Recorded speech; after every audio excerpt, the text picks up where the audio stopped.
The rhythmic hum of the twin-engine plane was the only sound to be heard as the small craft soared above the endless expanse of the Pacific Ocean. Luke Anderson sat in the cramped cockpit, his hands firm on the controls, his eyes scanning the horizon with a practiced calm. A former military pilot, Luke had seen his fair share of danger in hostile skies, but this flight wasn't supposed to be about heroics.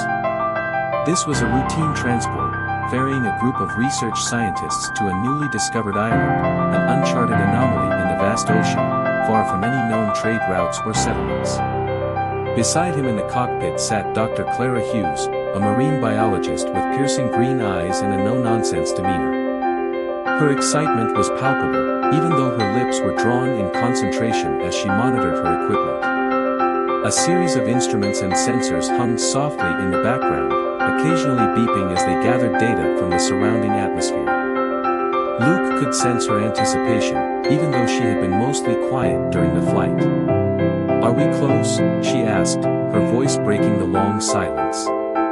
She glanced at her GPS unit, which showed only a few nautical miles remaining. Luke nodded. "Should be any minute now," he said, checking his own coordinates. The coordinates had been fed to them by the expedition's base station, but the details of the island itself were still shrouded in mystery. For weeks, rumors had circulated in scientific circles about strange phenomena in this part of the Pacific, unusual weather patterns, magnetic disturbances, and even strange sightings from passing ships.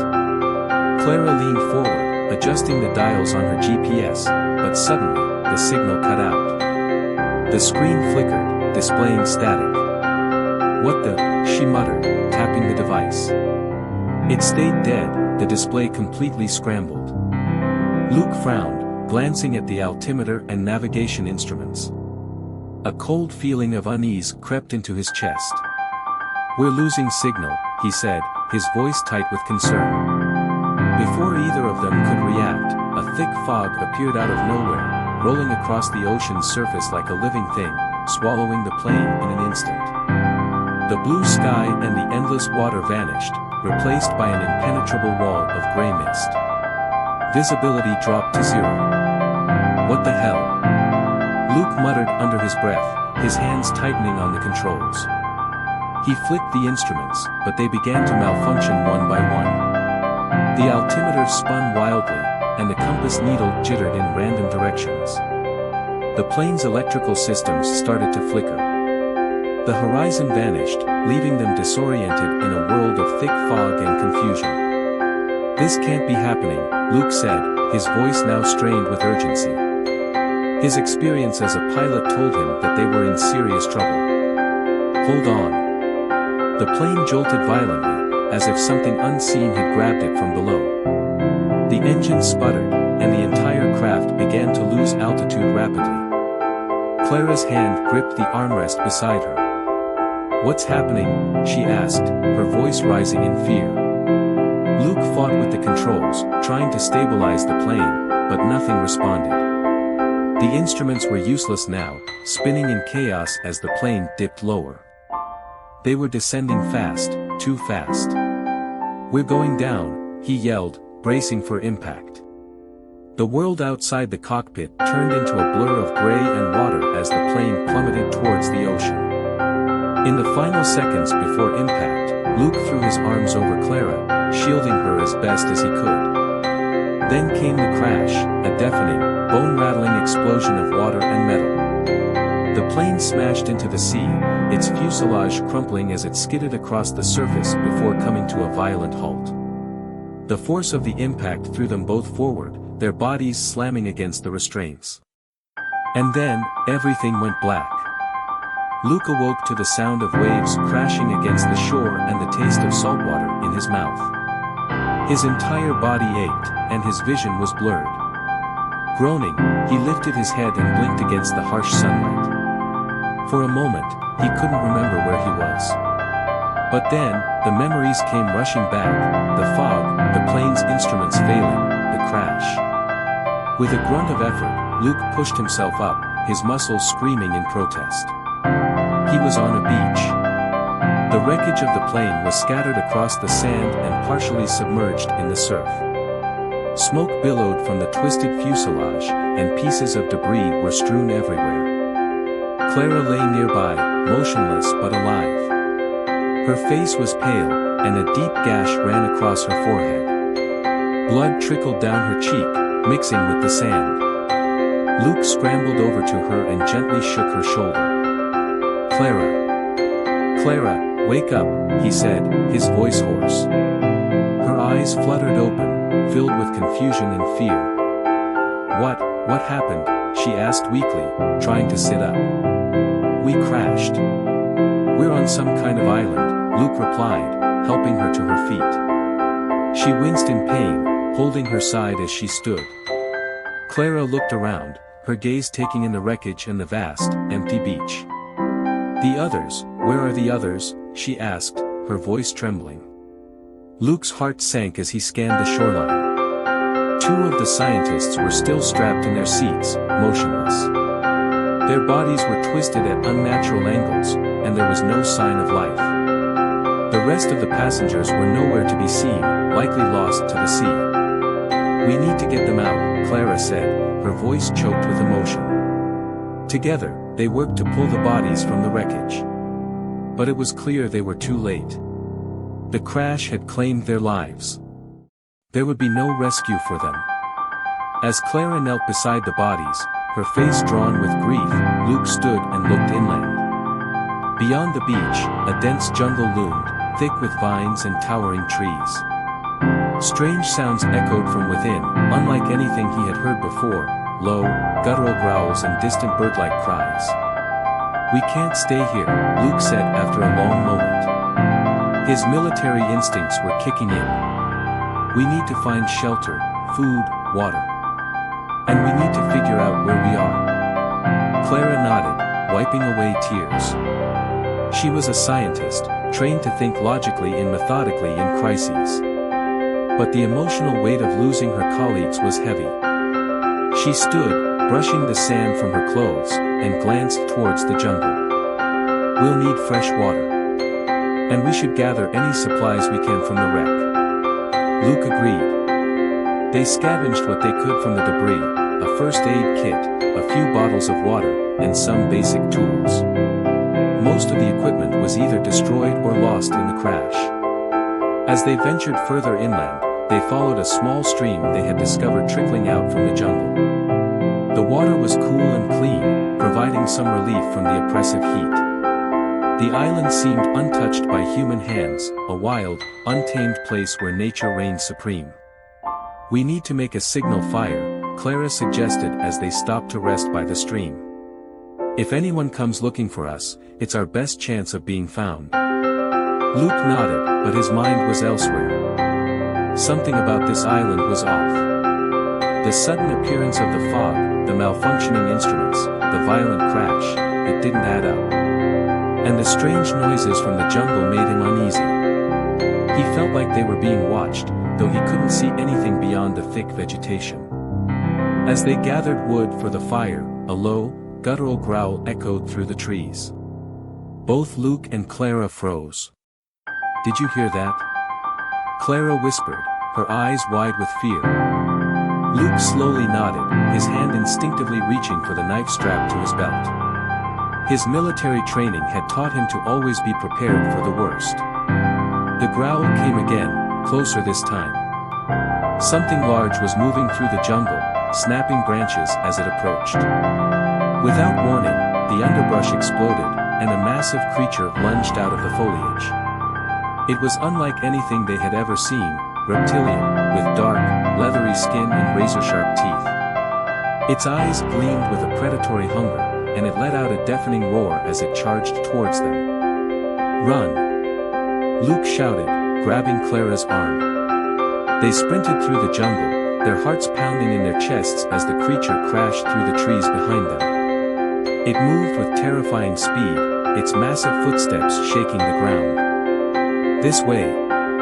Luke called, veering off the path and into a narrow ravine. The creature snarled in frustration as it tried to follow, but the tight space slowed it down. Its huge body was too large to fit through the narrow rock walls. Panting, They climbed up a rocky incline and found themselves at the top of a ridge. Below them, the jungle stretched out in all directions, an endless sea of green. But what caught their attention was the structure that lay ahead. Perched on the ridge's highest point, half hidden by vines and overgrowth, was an ancient temple. Its massive stone walls were covered in moss, and strange carvings adorned the surface, symbols and figures that seemed both alien and familiar at the same time. This wasn't on any map, Clara said breathlessly, staring at the temple in awe. Luke's eyes narrowed. No. It wasn't. As they approached the temple, they noticed more details. The carvings depicted creatures like the one that had chased them through the jungle. Alongside the monsters were figures that resembled humans, but something about them was wrong. Their proportions were off, their faces elongated and distorted. What is this place? Clara whispered, running her fingers over the carvings. Luke didn't have an answer, but the growing sense of unease in his gut told him that this island held secrets, dangerous ones.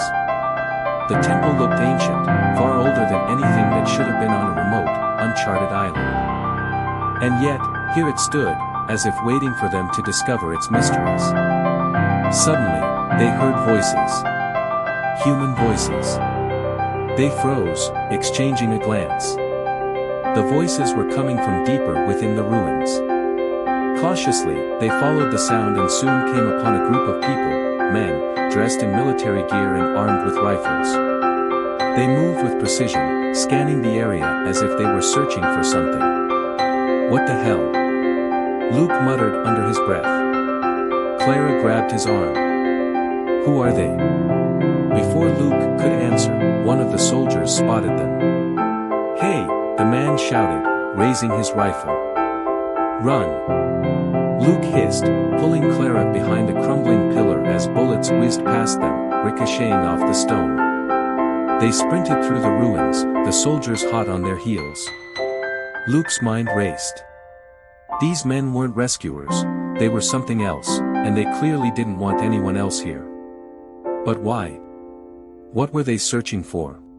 They're not here by accident, Clara gasped as they ducked into a dark passageway, the sounds of the soldiers fading behind them. No, Luke agreed. They know about this place. They know something we don't.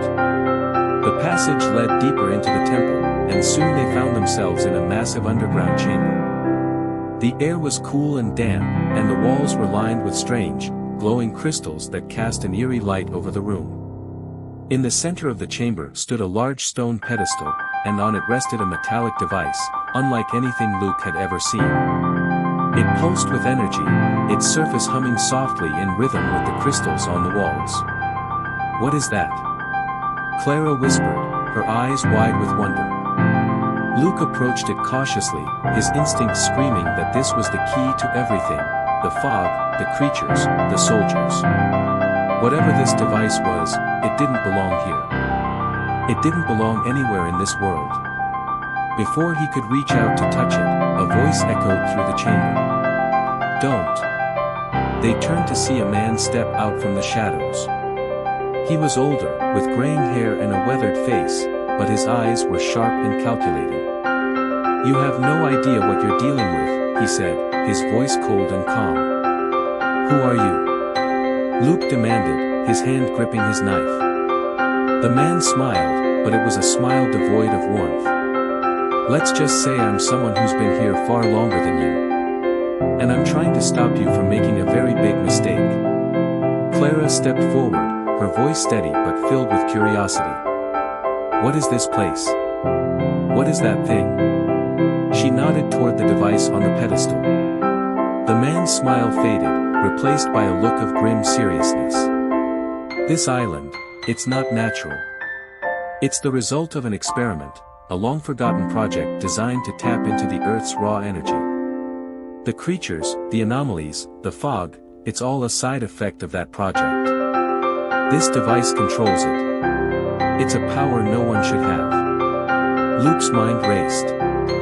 This was bigger than anything he could have imagined. So those soldiers, they're after this? He asked. The man nodded. They're part of a faction that wants to use the island's power for themselves.